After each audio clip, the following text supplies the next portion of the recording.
तो आए हैं, अपने पीड़ित परिवार से मिले हैं, क्या है पूरा मामला सर? निश्चित है कि ये जनपद मथुरा थाना रिफाइनरी और इस गांव में, ये गांव है आपका करनावल। इस गांव की जो घटना हुई है ये बहुत ही दुखद है, निंदनीय है। और इस घटना की जानकारी जैसे ही माननीय बहन जी बहुजन समाज पार्टी के राष्ट्रीय अध्यक्ष माननीय बहन जी को हुई है, तैसे ही माननीय बहन जी ने इसके लिए आदेश दिया कि जा कर के इस घटना की पूरी जानकारी लो। और आज हम पूरे बहुजन समाज पार्टी की टीम, साथ में हमारे माननीय शमसुद्दीन रायन जी हैं जो पश्चिमी यूपी के कोऑर्डिनेटर हैं इधर कई मंडलों के। इधर हमारे साथ में माननीय भीमराव अम्बेडकर साहब जो पूर्व एमएलसी रहे हैं, नेता विधान परिषद रहे हैं, और इधर अजय शील जी हैं, और पूरी हमारी टीम जो मंडल की है बहुजन समाज पार्टी की, और ज़िले के विधानसभा के और इस गाँव के अगल बगल के लोग, सारे लोगों के साथ एक प्रतिनिधिमंडल यहाँ आया है। और ये निश्चित है कि बहुत ही निंदनीय घटना है, इसकी पूरी बहुजन समाज पार्टी निंदा करती है। और मुझे तो ये बड़ा ताजुब होता है कि 75-76 साल इस देश की आज़ादी को बीत गया। जैसे पहले सुनने में आता था ना कि हमारे गरीब लोग, ख़ास तौर पर SC ST समाज के लोग, पिछड़े समाज के लोग, ये जो है घोड़े पर बैठ के बारात नहीं निकाल सकते थे। आज भी ये देखने को मिला है इस गाँव में, इस मथुरा जनपद में। तो ये बहुत ही निंदनीय है। और मैं शासन प्रशासन से मांग करता हूँ कि निश्चित है कि इसमें जो मुलजिम हैं, लगभग 15-16 लोगों का नाम नामजद परिवार के लोगों ने किया है, जिसमें अभी तक जो गिरफ्तारी की सूचना मुझे थी कि 6 लोगों की गिरफ्तारी हुई है। लेकिन SHO यहाँ के अभी हैं जिन्होंने बताया कि 10 लोग गिरफ्तारी हो गई है। अभी इनका मैसेज मैं देखता हूँ। बाकी और जो बचे हुए लोग हैं, मेरी ये मांग है कि तत्काल इनकी गिरफ्तारी करें और इनको कड़ी से कड़ी सज़ा दें, ताकि ऐसी घटनाएं दोबारा ना हो। और सरकार से मैं ख़ास तौर पर मांग करता हूँ, माननीय योगी जी की सरकार अक्सर ये कहती है कि जो गुंडे थे वो उत्तर प्रदेश छोड़कर भाग गए हैं, और जहाँ भी कोई इस तरह की घटना होती है तो मैं देखता हूँ कि उनका बुलडोज़र बड़ी जल्दी पहुँच जाता है। लेकिन यहाँ पर सगे 2 बहनों की शादी एक साथ इनके पिताजी कर रहे थे, और जो निश्चित है कि ये शादी की बारात भी वापस चली गई।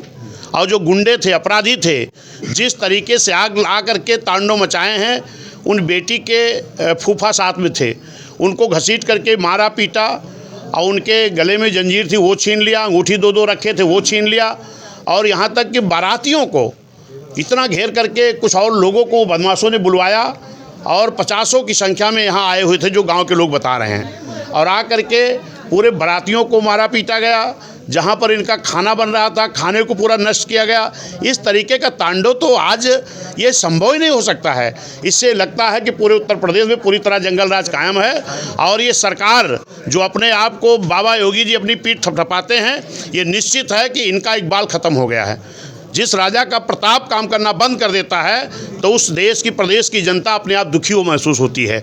आज ये निश्चित है वो दुखी है। अभी मेरी बात कप्तान साहब से हमारे जिलाध्यक्ष ने फ़ोन लगाया, जिनका फ़ोन उठा नहीं, फिर DIG साहब को लगाए, वो मीटिंग में बैठे हैं। मैंने फिर अभी IG साहब को भी फ़ोन लगाया हूँ, उनका फ़ोन नहीं उठा। मैं बात करूँगा क्योंकि इस तरह की जो घटनाएं हुई हैं, इसमें त्वरित जो लोगों की गिरफ्तारी अभी नहीं हुई है उनकी गिरफ्तारी कराएं और इनको कड़ी से कड़ी सज़ा दें, ताकि ऐसा फिर दोबारा ये घटना संभव ना हो। पीड़ित परिवार में अभी भी डर और भय का माहौल निश्चित है कि रहेगा ही।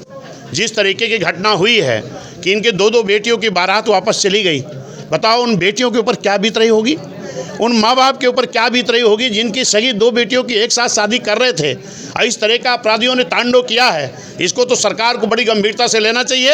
हम सरकार से मांग भी करेंगे कि जिस तरीके से इनका नुकसान हुआ है, दोबारा इनकी बेटी की शादी करने के लिए किस तरीके गरीब बाप अपनी बेटी की दोनों की शादी करने के लिए व्यवस्था किए थे, सारा कुछ नष्ट हो गया, बारात वापस चली गई। उस परिवार के लिए अब शादी के लिए तैयार भी होंगे कि नहीं होंगे, क्योंकि वो उनके समझ में आ रहा कि इस गाँव के, इस क्षेत्र में बड़ी कमजोरी है, तो वो लोग भी वापस बारात लेके चले गए हैं। इनकी नुकसान की भरपाई कौन करेगा?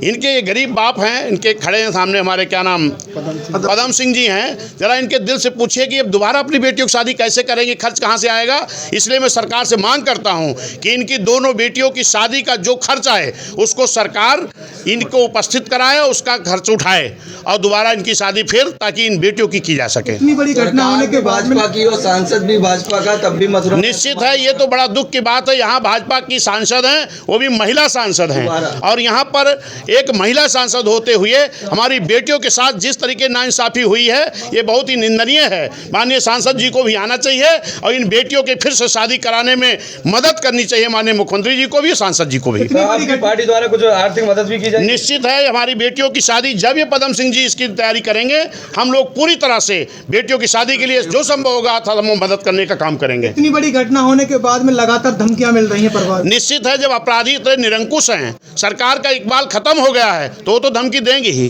लेकिन इसके लिए मैं उच्च अधिकारियों से बात करूंगा और पूरी रिपोर्ट जा करके भी माननीय बहन जी को बताने का काम करूंगा। निश्चित है, इन पदम सिंह जी के परिवार को इनको पूरी सुरक्षा शासन से मुहैया कराई जाए, इनको न्याय मिले, ये मेरी मांग है। सर